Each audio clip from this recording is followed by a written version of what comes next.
دا الله پیغمبر صلی الله علیه وسلم ته په احد کې ډېر زیات تکلیف ورسید. د منافقانو د وجې نه او د ظالمانو د وجې نه په جسد اطهر په مبارک وجود د رسول الله صلی الله علیه وسلم باندې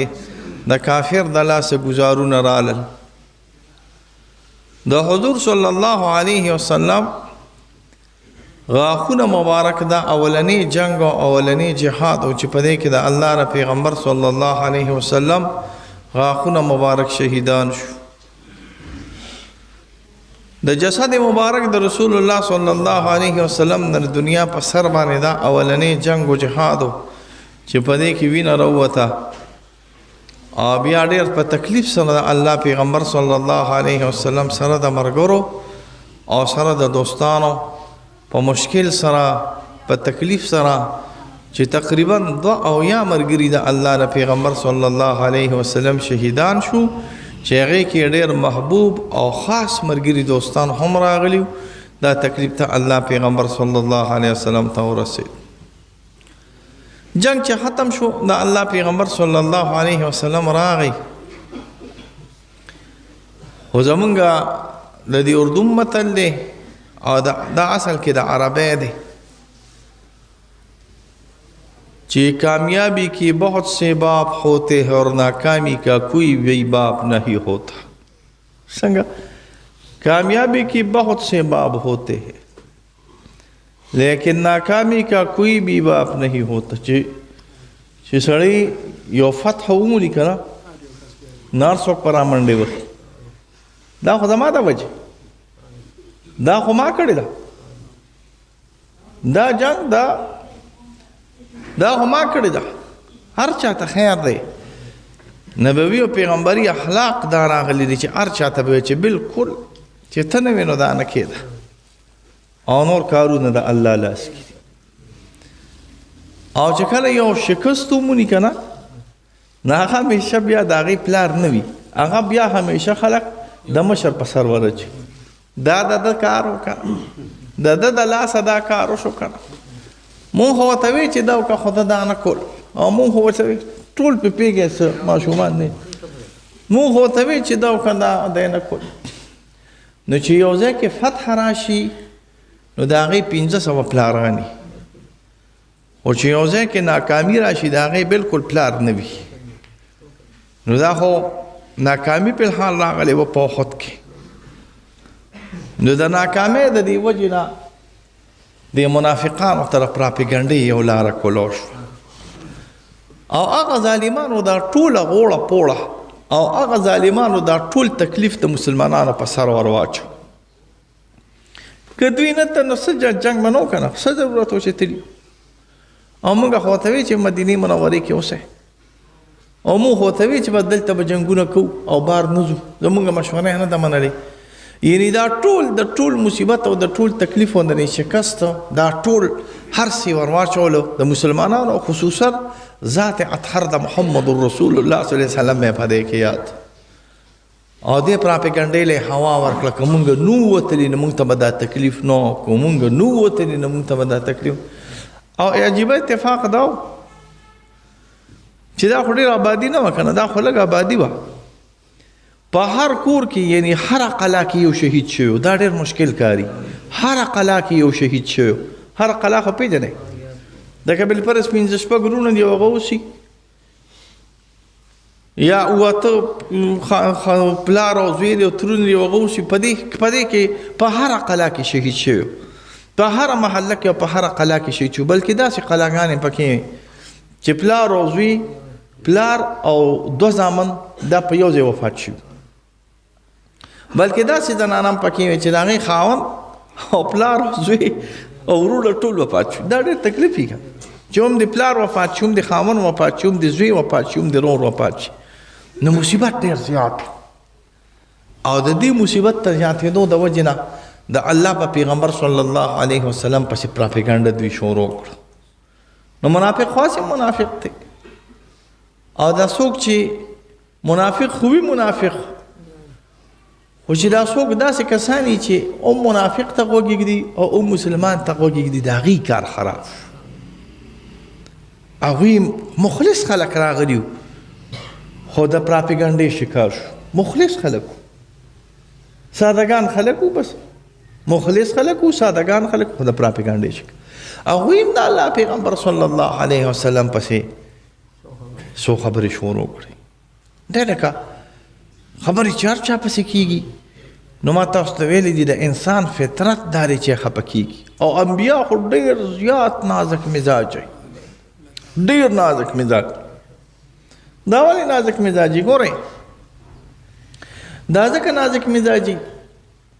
چې یو سړی څوک نه پیژني او هغه ته بد وایي نو سړی په دې نه خفه کېږي.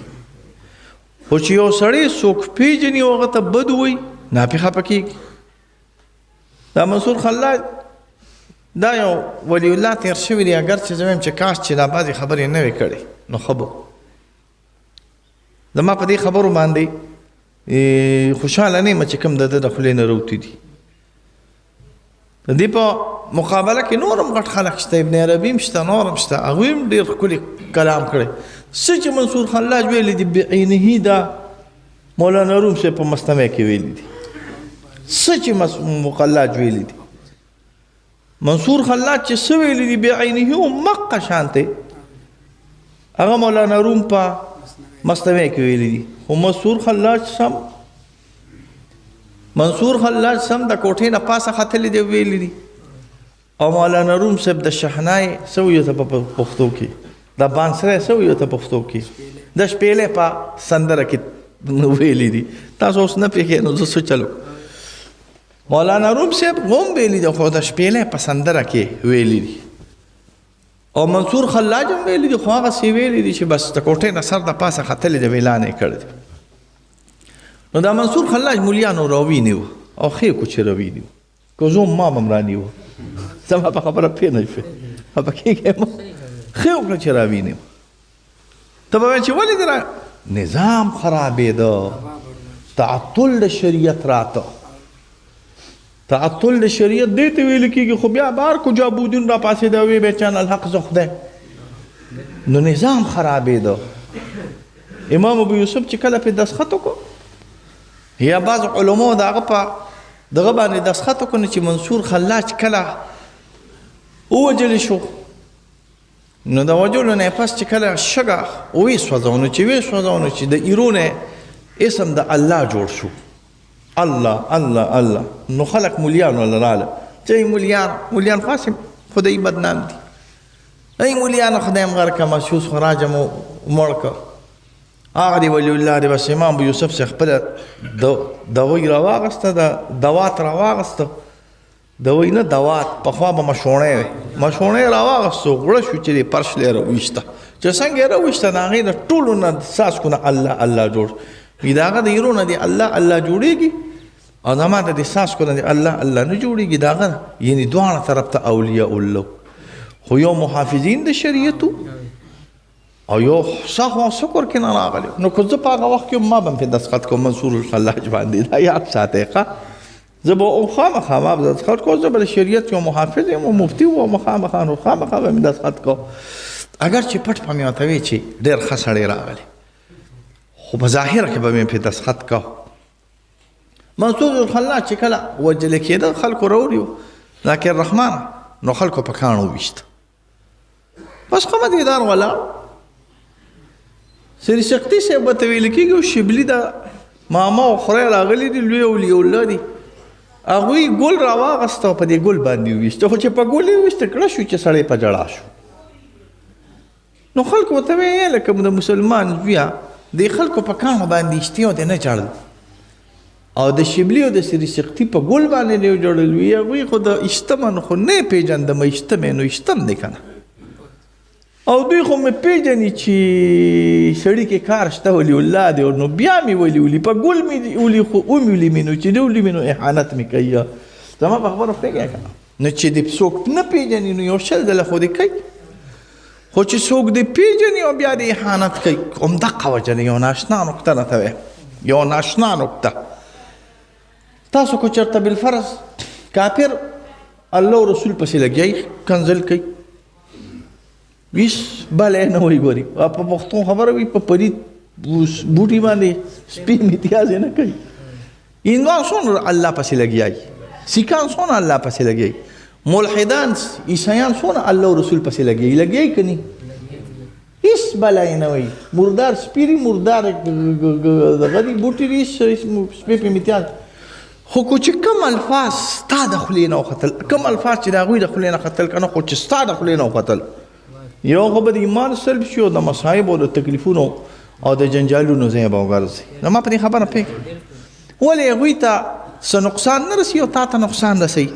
ځکه هغوی نه پوهېږي او خوله استعمالوي او ته پوهېږي او خوله استعمالوي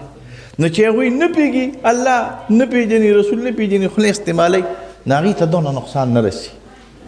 خو چې ته پوهېږي او داسې خولې استعمالوي نو تا ته ډېر غټ نقصان رسي نو چې منافقان خو نه پېدل یا پېدل بالفرض خو د عناد د وجې نه کافران نه پېدل نو هغوی ته نقصان نه رسېده خو چې دا کمزوري مسلمانان په دې پراپیګنډه کې نه راغله نو د دې پراپیګنډې د وجې نه د الله پیغمبر صلی الله علیه وسلم قلب مبارک ته لږ تکلیف ورسېد د دشمن په کنځلو څوک نه خفه کېږي یو شل ځله خو دې کوي دشمن که چېرته کنځل کوي یو شل ځله کې دې کوي خو که چا شاګرد درته کنځلو کي کشر درته کنځلو کي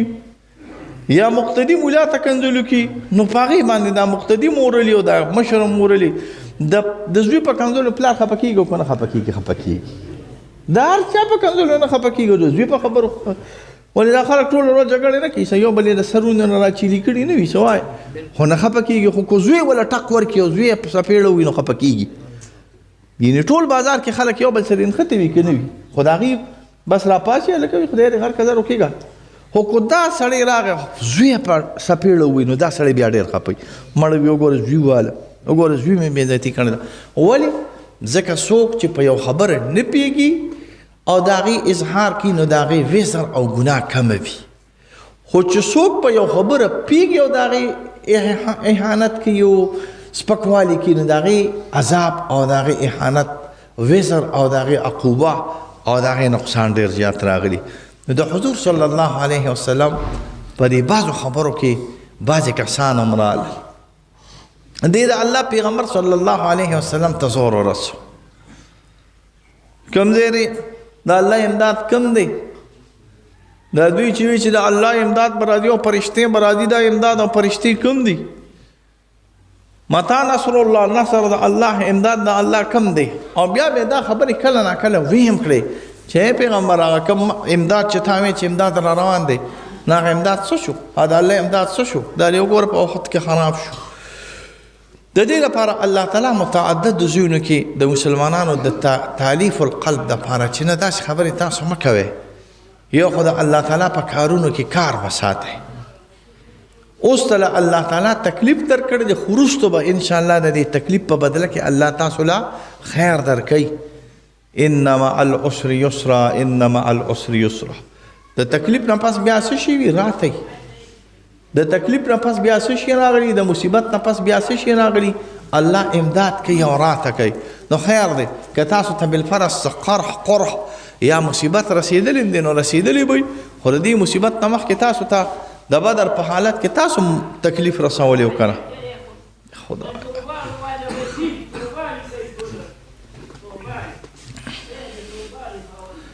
خبره مې به هر حال تاسو ته دا کوله څه مې وي چې په احد کې دا تکلیف چې کله ورسېد نو آیاتونه الله را نازل کړه چې امداد به راځي امداد به راځي امداد به راځي هغه امداد الله په خندق کې ظاهر کړ د خندق لړۍ او د خندق فتح داسې فتح راغلی وه که نه زه تاسو ته څه د ټولې دنیا او د جزیرة العرب کافر راغونډ شوی 23,000 تعداد کې د الله ر پیغمبر صلی الله علیه وسلم مقابلې ته راغی دیرش او ما تاسو څو ځله په دې پوه کړي ګورئ چې اصل کې هغه وخت کې آبادي ډېره کمه وه دا 23,000 تعداد داسې تعداد دی د هغه زمانې په مناسبت سره نن سبا در ټول سعودي آبادي 100 کاله وشو 1 کروڑ ده یا 2 کروڑ نه هغه وخت کې به څومره وه تاسو سوچ کوئ ډېره به کمه وه نو په دې کې به بیا ځوانان د جنګ والا څونه راغلي وو 23,000 نه زه وایم چې دا 20,000 بمنو خدا 3,000 یعنی د عربو څونه د جزیرة العرب چې څونه لوی جنګیالي خلک دا ټول د رسول الله صلی الله علیه وسلم مقابلې ته راغلل. بس وي دا اخري موقع باس د دې نه اخوا بنو. سلمان فارسی صاحب د الله پیغمبر صلی الله علیه وسلم صحابي دی ښه معمر صحابي دی. دا صحابه په 3 قسم دي. یو هغه دي چې بس اسلام یې راوړلی دی یا مشرکان پاتې شوي اسلام یې، یو هغه دی چې اول عیسایانو بیا یو مسلمانانو. داسې ډېر شته پکې.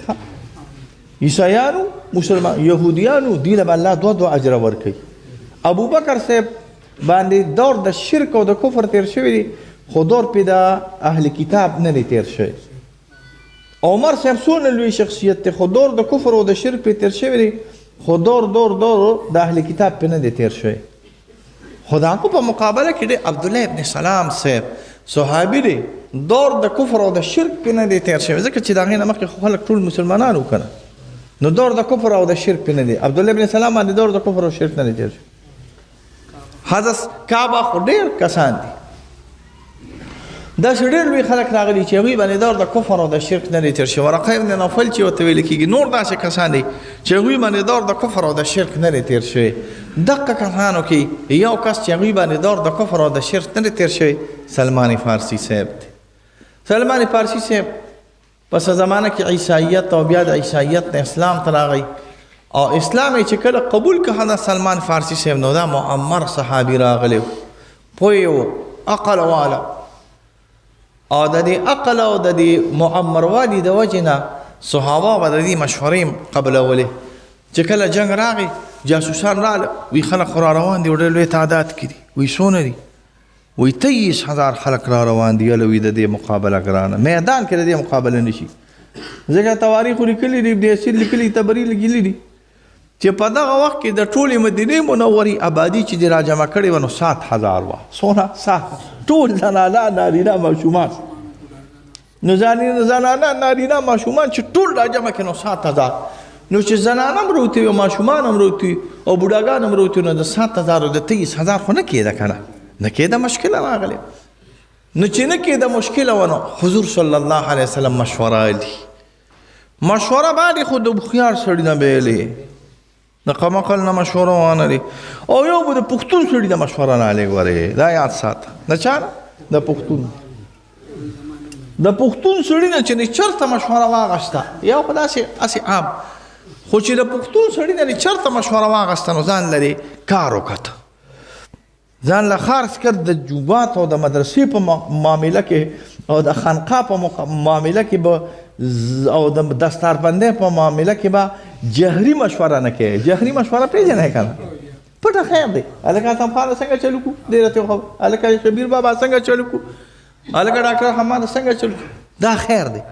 خو چې څلور واړه دې کېنول که نه یا 5 واړه مشوره ترې بیا هلې نو چې دا 3 یو خوا شي که نه او دا یو بل خوا شي او دا 3 یو مشورو کې ته د دې په مشوره کار وکړې او د دې یو په مشوره د کارونو کې ځان له د کشمیر مسله پیدا کړه. خدای مو ګورې دا د اخونانو مولیانو ته وایم ګورې د کشمیر مسله دې ځان له پیدا کړه بس هغه بوډا به ځي او راځي او غورېږي به او دا مې ونه منل که نه او دا ځکه خو خدای غر کړي دي که نه ځي او راځي به ځي او راځي به ځي او راځي دا خدای غر کړه دا ته جومات ته در پایا ځکه را پرېوته د جومات ته نلکه ځکه خرابه شوې ته به وایې دا به جبرائیل علیه السلام چې د ده نه دي منلی شوي نو دنیا روانه شوې ده ګورې ښه نو مشوره بالې خو د پوه سړي نه بالې او د امین نه بالې. امین څه ته ویلې کېږي امانت ده ډېر خلک شته چې هغې نه مشوره والي نو د زړه باندې بله وي او په خوله باندې بله وي او پوهېږي چې زه دا مشوره خیانت کومه نو دا شریعت کې ډېر زیات د خیانت والا کار دی. مؤمن او ایماندار به همیشه مشوره ښکلي انداز سره وکړي بد انداز سره به نه ورکوي ښکلي انداز لکه داسې به کوې چې لکه ته وایې چې دا کار زه کوم نو مشوره به سمه ورکوې خو د پښتون سړي نه به د جمع مشوره نه هلي. یو خو د تبلیغیانو مشوره وي تبلیغیان چې مشوره کوي ښه کوي او یو زمونږ د پښتنو مشورې د مولیانو مشوره هم کله ناکله ګورې یاد ساتئ جنجال کې نه جوړېږي ګورې ښه نو د پښتون سړي نه به مشوره نه هلي خو رسول الله صلی الله علیه وسلم خو ځکه د مشورې مقصد څه دی ځان پې پوه کړې وشاورهم فی الامر په خبره کې شریک کا خو چې زړه کې رسې راشي فاذا عزمت فتوکل علی الله. کله چې د زړه کې څه راشي که نه نو بس بیا کار کوه. مشوره کول سنت دی خو منل یې څه واجب نه دي. ګورې نقطو ته سوچ کوئ. مشوره کول سنت دی خو منل یې واجب نه دي. امیر باندې دا لازم نه دي چې دی به دا مشوره مني او نور خیر دی خیر دی. حضور صلی الله علیه وسلم مشوره واغسته. چا وي وضو او چا وي اهل کتاب ته یو مشوره پکې دا راغله. موږ سره خواته رومیان دي او هغوی ته وي چې موږ له امداد راکړي. دا د الله په پیغمبر صلی الله علیه وسلم بده ولګېده. چا وی میدان ته ځو بس ګورو به چې څه به کېږي. حضرت سلمان فارسي صاحب راپاڅېد وي یو ښکلې مشوره نه در کوم وي راکړه که نه. وی مشوره دا را چې د دې کلي نه غیر چاپېره یو خندق وکنئ. خندق پېژنئ که یو کند وکنئ. پخوا زمانه کې به پکې کله ناکله له اوبه هم واچولې. دغې خندق کې به کله ناکله څه واچولي اوبه. چې کوم ځای کې به اوبه وي په عربو کې اوبه کوم ځای وي چې دې له به ارټ ایستلې اوس نه هغه ځای کې اوبه نه وي نو خندق وي وکنه. سمه خبره چې خندق ته وکړې دا ډېر اوږد خندق و 14 یا 14 ګزه راغلی او په دې خندق چې دوی راځي بس رکوب کې د ټولو کسانو دا خوښه شوه. سلمان فارسي ته وایي تا ته دا څه پوهېږي زه خو عجمي سړی یم زموږ د ټولو ښارونو نه ګیر چاپېره خندق کې راغلي. بس د الله پیغمبر صلی الله علیه وسلم په خندق باندې شروع واچوله. نو یو ناشنا خبره درته بله کوم. همیشه به مشر د لاس پو په کار کې په خپله باندې ابتدا کوي. نو که په خپله ابتدا وکړه نو کار سمیږي. نو بیا به زموږ د خانقاه د شیخانو د طالبانو کار جوړېږي. ګورې پوهېږئ زموږ د مدرسې او د خانقاه د طالبانو شیخانو کار څه شي تا ته پته راوایه که نه چې داسې څه ګټې پرتې وي خټې پرتې وي یا څه. نو زه کله ناکله وایم زما د مدرسې طالبان او زما د مدرسې شیخان دا سلیمان علیه السلام جنات دي. د سلیمان علیه السلام جناتو ته سلیمان علیه السلام داسې ولاړ نو چې ولاړ و نو کار به یې کوو خو چې اخوا به شو نو چې ټول به تښتېدلي وو. زمونږ هم دقه شان ته موږ سره د امسا ورته ولاړ یو داسې هلکه شابه کوې شابه 2-3 خبرې به ته کوو. خو چې کله دلته راشو کتابخانې ته راشو یا بل ته تمروز خانه رادنه شو چې راشو چې میدان ته راشو یو هم پکې نه راغلی. ټول د سیل مې تښتېدلي وي. ګوره دا یاد ساتئ ولې داسې دا که نه دا وایه که رحمت الله داسې نه که ټول تښتېدلي وي. د یو شي نه نه تښتي چې هغې ته د ډېک ټنګ وایي چې هغه واوري که نه الله یا برار وخي را روان مې ګورې دا طالبان او دا ملیان او دا شیخان او نور دا غلي ټول ناست نو نور چې کله د کار ورته وی څوک په وایي زما په ملا دړ دی ما خو جامې اچولي دي او زما خو خېټه خوږېږي او ما اپریشن کړی دی. دا ډېره ښکلې عجیبه بهانه ده. ما اپریشن کړی دی ځه الله دې جوړ کړه. کار داري ما مشران لیدلي دي چې داسې کار به اول په خپله شروع کې داسې کار به اول په خپله شروع کې. زمونږ استادانو هغوی به چې کله تنبو اچو نو چې څنګه به یې اچو نو په خپله به یې رامنډه کړې. نو چې رامنډه به یې کړې نو چې شاګرد او مرید د سړي زوی وي نو بس هغه خو بیا پیر استاد نه پرېږدي که نه نو غر شو چې رامنډه به یې کړې لکه دا مچوبه خلک رالل او استادان ته به یې کړه. نن سبا خو مقتدیان وایي استاد جي ته کوه موږ به درته ګورو خفه کېږې مقتدیان یار محمد څه شی وایي وایه که نه استاد جي ته کوه بس ته ځوان یې موږ به درته ګورو. نو بس دا د 2014 مقتدیان دي که نه د 2014 نه 24 ریشه د 2024 مقتدیان.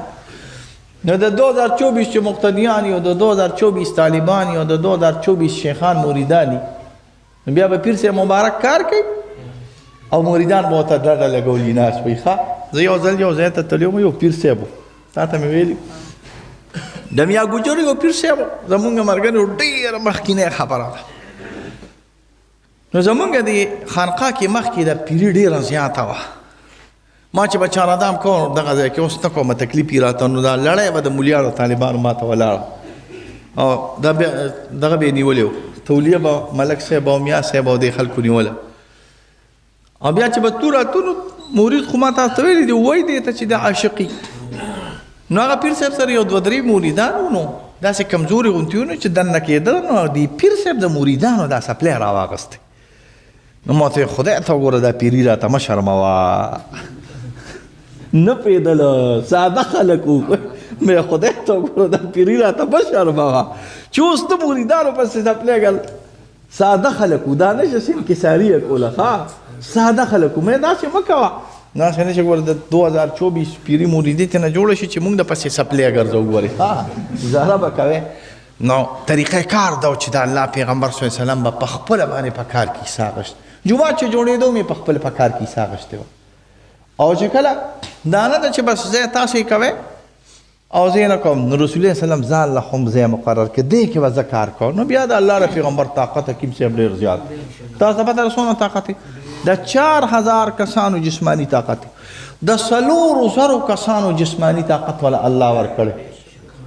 4000 کسان جسمانی طاقت روحانی نه جسمانی 4000 طاقت په دې کې چې کله کنده شروع شوه د کندې په وخت کې څه ناشنا امور راله او هغه بشارتونه د فتح راله او هغه د خیر اعلانات شو چې انشاءالله فتح او نصرت به د الله د طرف نه او الله تعالی به د رسول الله صلی الله علیه وسلم امداد کوي دعا وکړئ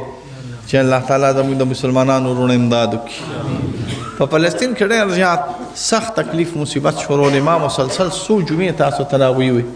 اوس زما په خیال هغه سوشل میډیا هم ستړې شوه او یا دا ده چې یا ستړې شوه یا په یو سازش باندې هغه پوسټونه د سوشل میډیا د فلسطین د ماشومانو د مجاهدینو او د هغه زخمیانو د شهیدانو نه شیر کیږي نو چونکې میډیا نن سبا ټوله د ظالم او د جابر او د یهودي په لاس کې نه راغلې ده که هغه هر څه که هغه نشریات وي که هغه چینلې وي د دې د وجې نه زموږ خلک اوس د هغه شهیدانو او د هغه تکالیفو نه خبرېږي خو یاد ساتئ څنګه چې اول ورځ جنګ شروع شوی دی او مقه شانتې جنګ په فلسطین کې اوس هم شروع راغلی خو یو ملګري راته انشاءالله خوشخبري راکړه چې انشاءالله دا جنګ به الله تعالی د اسرائیلو د اختتام او د اسرائیلو د بربادۍ ذریعه جوړوي انشاءالله ځکه جنګ ډېر ګران کاري او بیا چې کله